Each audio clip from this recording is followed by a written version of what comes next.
Welcome to Shatter. Help me reach 5,000 subscribers. Support the video with a like and leave your thoughts in the comments. She said it in front of everyone, loud enough that the noise in the restaurant folded into a thin, ugly silence. You don't make me feel wanted. Not a question, a verdict. Her voice was steady, but the look she gave me, that was the real hit. It wasn't disappointment.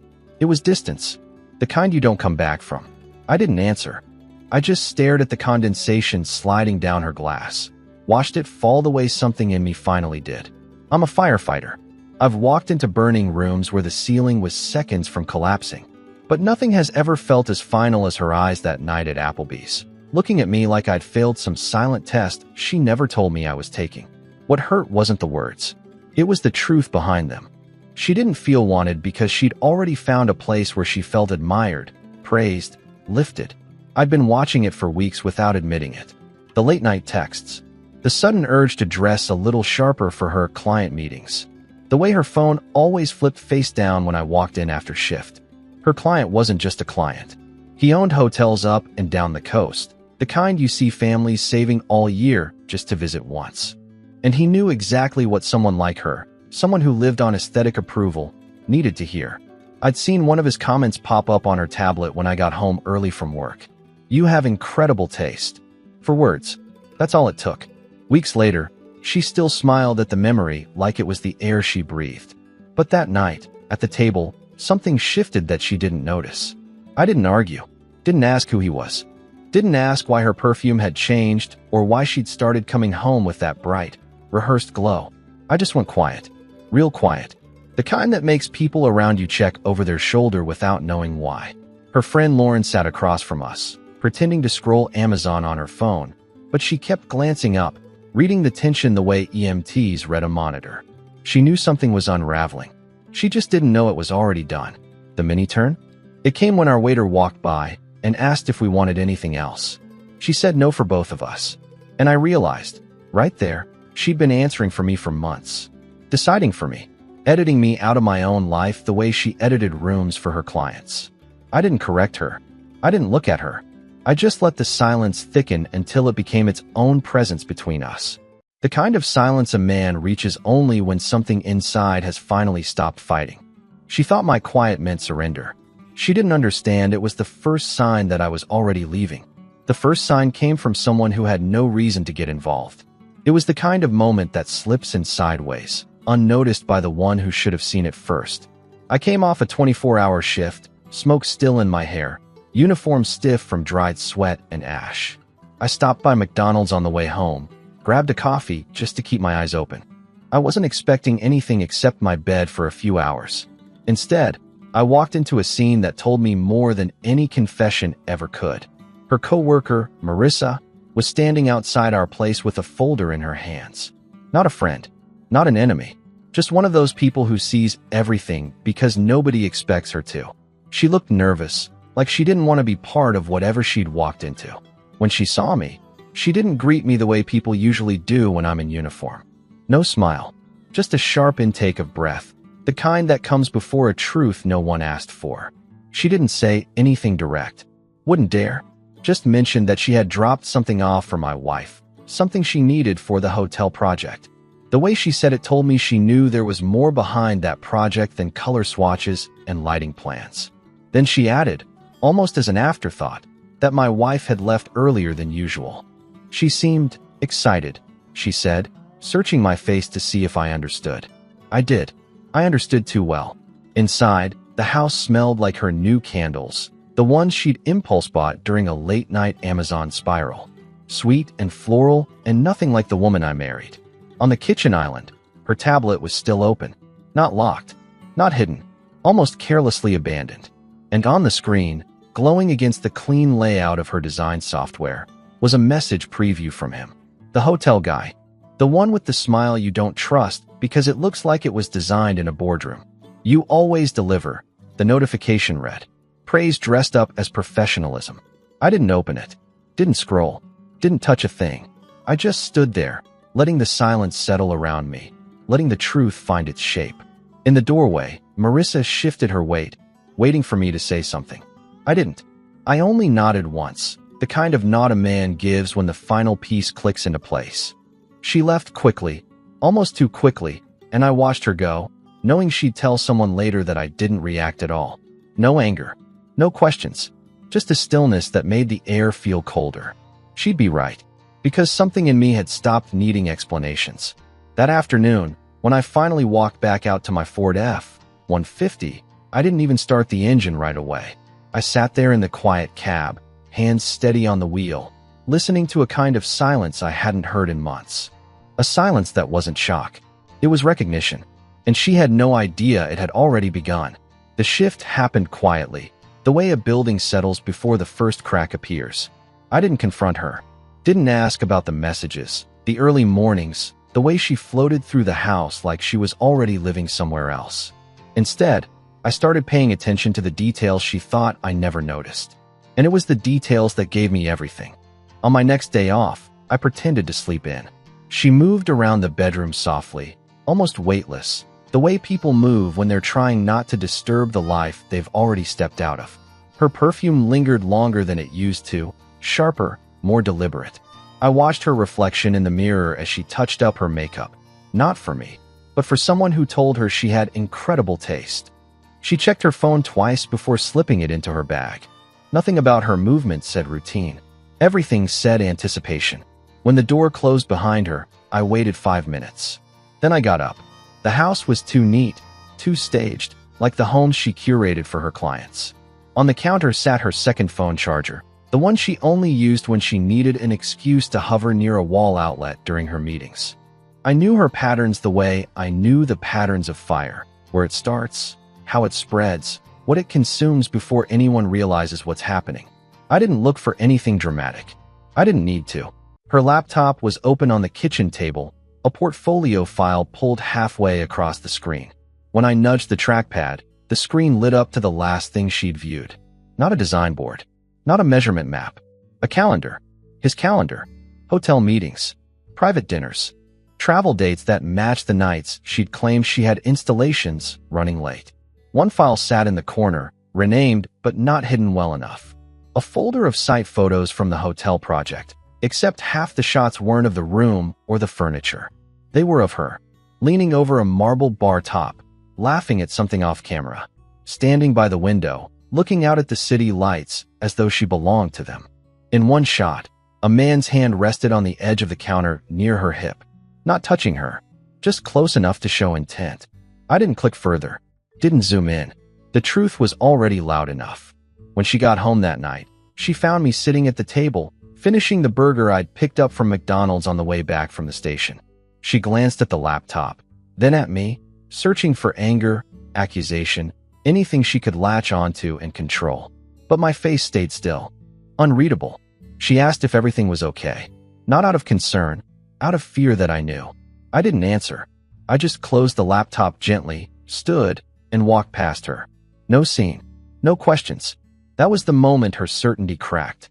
She didn't know it yet, but the man she'd grown used to, steady, available, predictable, had already begun to shift into someone she couldn't read, someone she couldn't reach. And I didn't need proof anymore. I had something stronger. Distance. The disappearance didn't start with a plan. It started with a silence so complete it felt like the air shifted around me. After that night with the photos, I moved through the house like a guest passing through a hallway he no longer lived in. She kept pretending everything was normal, but normal had already collapsed. What remained was the space between us, growing wider every hour.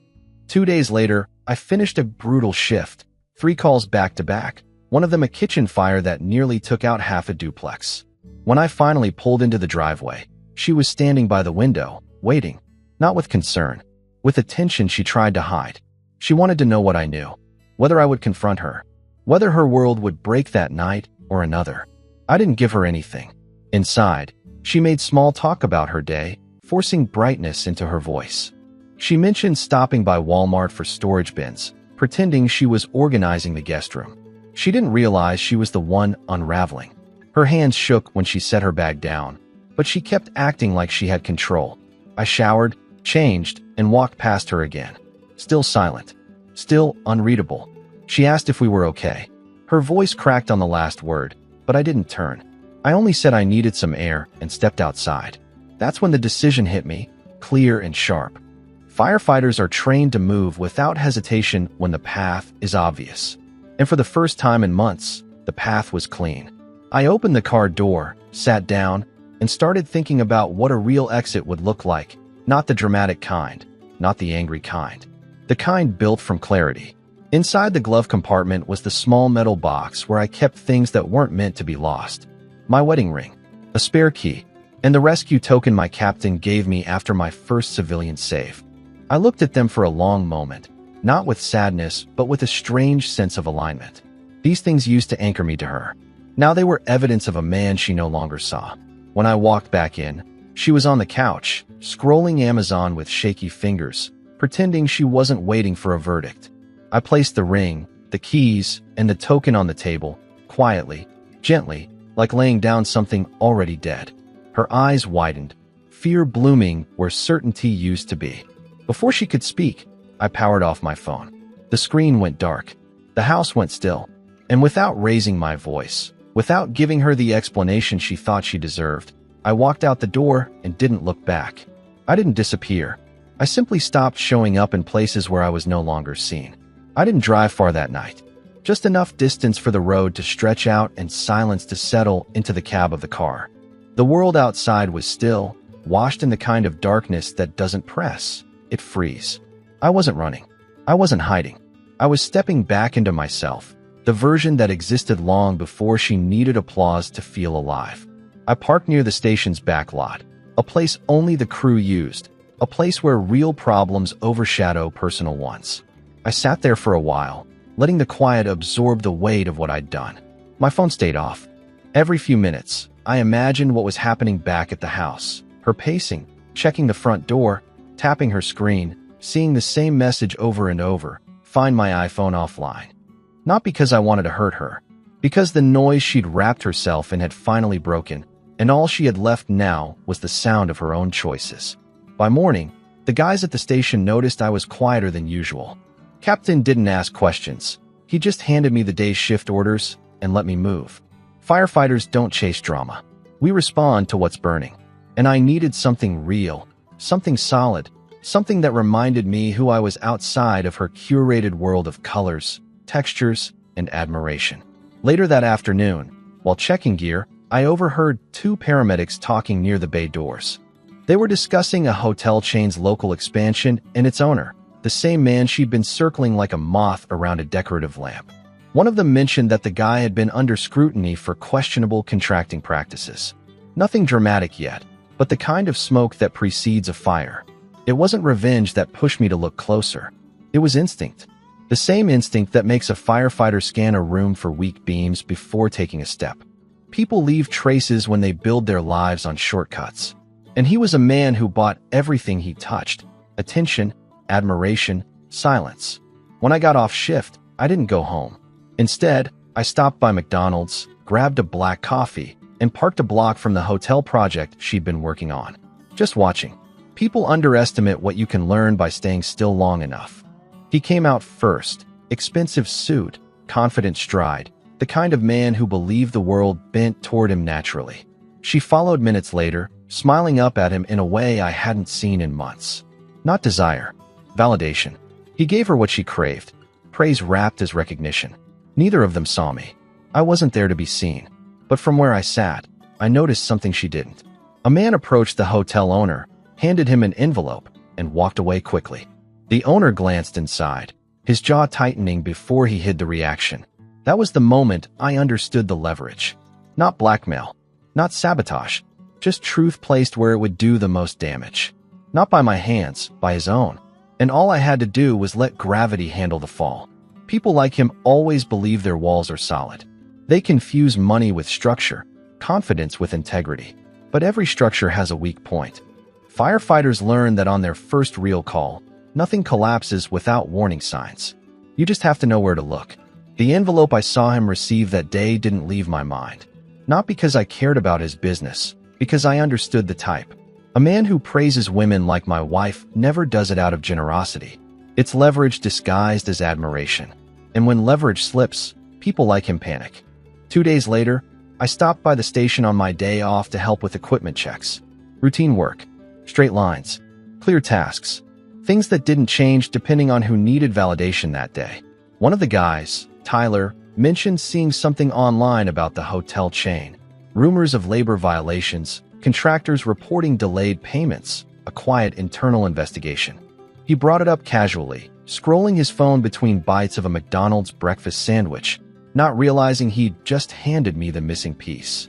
I didn't need to dig deeper. I already knew enough. Men like him build empires quickly because they expect everyone to stay silent. But silence is fragile. All it takes is one wrong pressure point, and the whole structure tilts. When I finally drove by the hotel again, parking far enough away that no one would notice, the atmosphere had changed. Contractors were standing outside in tight clusters, voices low and tense. Someone held a clipboard with highlighted invoices. Someone else shook his head like he'd been played for months and had only now connected the dots. My wife walked out through the main doors, holding her portfolio against her chest like a shield. She looked confused, scanning the tension without understanding it. She wasn't built for conflict. She was built for compliments. Without them, she looked unmoored. The hotel owner followed right after her, phone pressed to his ear, jaw clenched. He wasn't performing anymore. He was scrambling. The envelope must have reached the wrong hands, or the right ones. Suddenly his polished world didn't look so polished. I didn't approach, didn't reveal myself. I simply watched from behind the windshield of the car, a quiet spectator to a man's carefully curated facade starting to crumble. When she finally reached her own car, she paused, gripping the door handle like she needed someone to steady her. She pulled out her phone, checking it the way people do when they're hoping for one message in particular. Mine maybe, or his. But all she saw was her own reflection in the screen. That was the social blow. Not a scandal, not a revelation. Just the slow, dawning awareness that she was standing alone in the middle of a world she'd chosen over me, while the man she chose was too busy saving himself to notice her panic. She didn't know I was there. She didn't know the shift had already begun, and the worst part for her was still coming. Silence. Real silence. The kind you can't drown out with praise or perfume or attention. The kind that makes you realize what you've lost only after it's gone. Isolation doesn't happen all at once. It seeps in slowly, the way smoke finds every corner of a room before anyone notices the flames.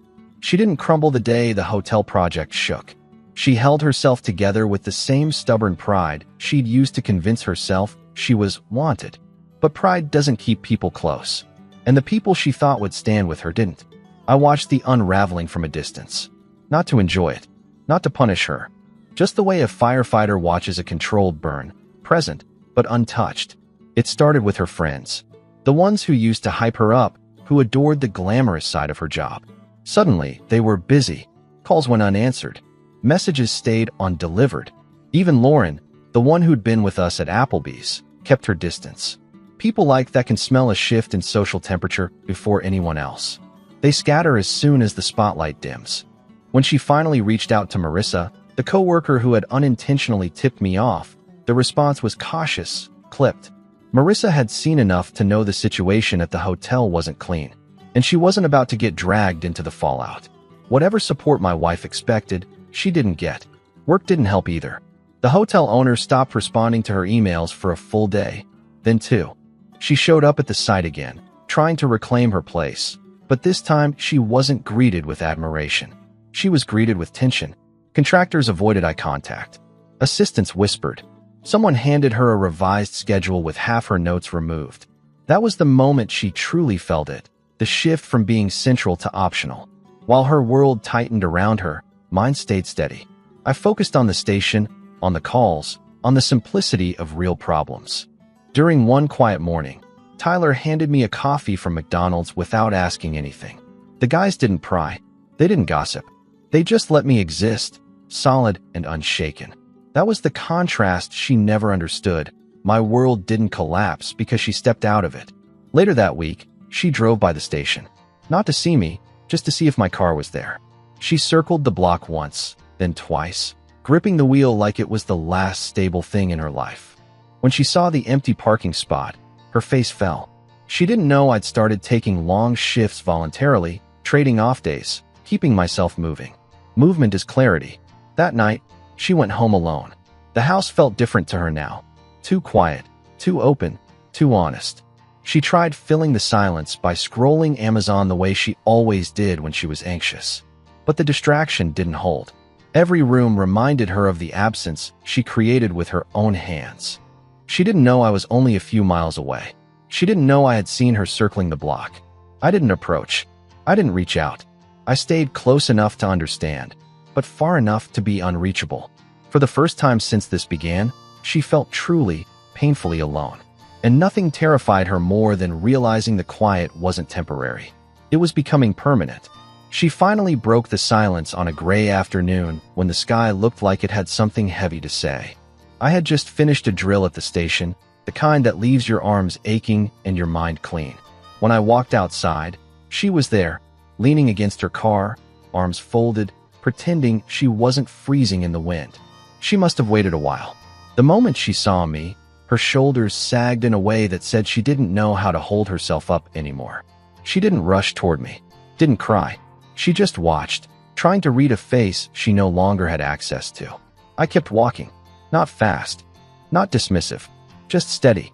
She stepped forward, blocking my path, not aggressively, more like someone stepping into traffic without realizing it. She said my name quietly, like it might shatter if she spoke any louder. Her eyes searched mine for something familiar, but I gave her nothing. Not coldness, not anger, just that clean, silent distance I'd grown into.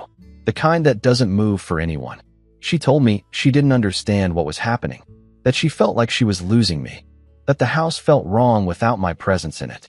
Her voice shook, not with manipulation, but with someone who finally recognized the scale of the damage. She asked why I left without a conversation. She asked why I didn't tell her what I'd seen. She asked why she no longer felt wanted. She didn't realize her questions were the answers. I didn't correct her. Didn't remind her of the night at Applebee's when she'd said I didn't make her feel wanted. Didn't mention the photos on her laptop, the calendar entries that lined up too neatly with her excuses, or the way she lit up around a man who praised her for simply existing in his orbit. I just told her I hurt her that night, and that it had been enough. She reached for my arm then, hesitant, trembling. A small, fragile movement. I didn't pull away, but I didn't lean in either. Her fingers barely touched my sleeve before she withdrew, realizing the connection she'd taken for granted wasn't there anymore. Not gone, not broken, just unreachable. She said she'd ended the project with him, that she'd stepped back from the hotel work. She said she understood now that she'd crossed a line she never should have approached. The words came out in a rush, like she was trying to outrun the silence between us. But I wasn't there to give her relief. I told her I wasn't angry, that there was nothing to apologize for, that people drift where they want to be, and sometimes by the time they look back, the place they came from is already gone. Her face crumpled, not dramatically, not theatrically, more like a structure losing its last support beam. She whispered that she still loved me. I didn't answer. I just stepped around her, walked to the car, and opened the door. No scene, no emotion, no echo of the life we used to share. And the way she watched me drive off. That was the first time she understood she wasn't fighting for a marriage. She was fighting for a man who had already stepped out of her world. And she had no map to follow. Collapse doesn't announce itself. It gathers quietly, stacking small failures until the weight becomes unbearable. I didn't witness her fall directly. I didn't need to. I could feel it in the sudden stillness of the calls that stopped coming, in the way the world around her stopped bending in her favor. People who build their lives on admiration never notice when the applause fades. They only notice the silence that follows. The hotel project was the first pillar to go. Whatever investigation had been bubbling under the surface finally boiled over. Contractors backed out. Designers were questioned. The hotel owner went into damage control mode so aggressively, he stopped acknowledging anyone who couldn't help him climb out. That included her. She wasn't his asset anymore. She was a loose thread he didn't want to pull. When she tried reaching him, he didn't answer. When she showed up at the site, security told her the meetings were internal only. That was the moment she realized she'd bet everything on a man who didn't even view her as part of the equation. Her friends shifted next. Lauren, who once laughed with her over drinks, now kept distance. Others followed. People whispered, not about scandal, but about instability. about someone who aligned herself too closely with a sinking ship. Social circles close ranks fast when they sense a fall coming. She found herself shut out of dinners, plans, small gatherings she used to organize herself. The messages she sent stayed unread. The invitations she hoped for never arrived. Her world kept shrinking. At home, the silence pressed hardest. She tried to drown it with noise, turning on the TV, pacing through rooms, scrolling Amazon until her battery died, but none of it filled the emptiness. She started leaving lights on at night, something she never did before. Maybe she hoped they'd make the house feel less hollow. One evening, she drove past the station again. This time she didn't bother circling.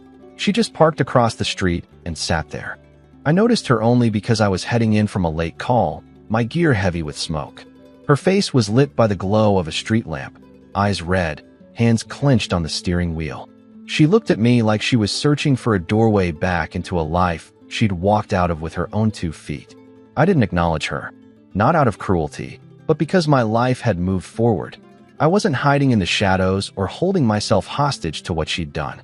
I was working, living, showing up for people who needed me, people whose lives depended on more than being admired. The final break came a week later, when a local news segment aired a short clip from an awards ceremony. The department had been honored for a rescue we'd performed on a family trapped in a burning duplex. I was one of the firefighters receiving the commendation. No speech, no grandstanding, just me, soot-streaked, tired, steady, doing the job I'd always done. She watched it alone in the living room. I know because she called the station afterward. Didn't speak, just breathed into the phone before hanging up. That was the moment she understood the truth she'd been avoiding. I wasn't missing. I'd simply returned to a world where I mattered. She showed up on a quiet Sunday evening, the kind where the world feels paused between one breath and the next. I had just finished a late shift and was sitting in the back lot of the station, letting the hum of the building settle into me. My clothes still carried the faint scent of smoke, the kind that never fully washes out. I didn't hear her car pull in. I only noticed her when her shadow crossed the pavement in front of me. She looked smaller than I remembered, not physically, just stripped of the brightness she used to wear like armor. Her eyes were swollen, her posture unsteady, like she hadn't slept in days. She hesitated before stepping closer, almost as if crossing those last few feet might break whatever fragile courage she still had left. She said my name softly, barely above a whisper. No drama, no anger, no excuses. She didn't try to touch me this time. She just stood there, hands clasped like she needed to hold herself together. She said she'd seen the news clip. She said I looked steady, strong, present. She said she'd forgotten what that kind of presence felt like. I didn't respond. I let her speak. She told me the truth in pieces. How the hotel project collapsed. How the owner distanced himself the second pressure hit. How her friends scattered. How the house felt like an abandoned showroom, staged but empty. She said she missed me, not the version she'd reshaped in her mind, but the man who moved through life with purpose, not pretense. The man who didn't need to be admired to matter. Her voice cracked when she said she understood now, that what she mistook for excitement with him had been nothing but borrowed attention, and what she dismissed in me had been real, solid, something she could have built a life on instead of a performance. She said she was sorry, not the empty kind, the kind that comes from scraping bottom and seeing your reflection clearly for the first time. I stood up slowly, meeting her eyes. She searched my face for anger, forgiveness, anything she could anchor herself to. But I didn't give her those things. I gave her truth. I told her I hadn't disappeared. I told her I'd simply stopped showing up where I wasn't respected. The words landed between us like a final boundary drawn in clean, sharp lines. She broke then, not loudly, not dramatically. A quiet collapse, like a structure that finally acknowledges its own cracks. She asked if I was leaving for good, whether there was anything left to rebuild. I didn't step toward her, but I didn't walk away either. I told her rebuilding was possible, but not the way she imagined. Not with me kneeling in old ashes, trying to resurrect something she'd burned by looking elsewhere. If there was a path forward, it would be on new ground. My ground, where value wasn't begged for, it was mutual, earned. She nodded slowly, tears gathering but not falling. She understood. I walked her to her car, not touching, not guiding, just present. When she opened the door, she looked at me one last time, waiting for a sign that the man she'd lost hadn't vanished entirely. And I gave her just enough. Not warmth, not promises, just a quiet, steady truth. I didn't walk away from you. I walked back to myself. What would you have done in my place? If the story hit you, leave a like. And don't forget to subscribe. It only gets stronger from here.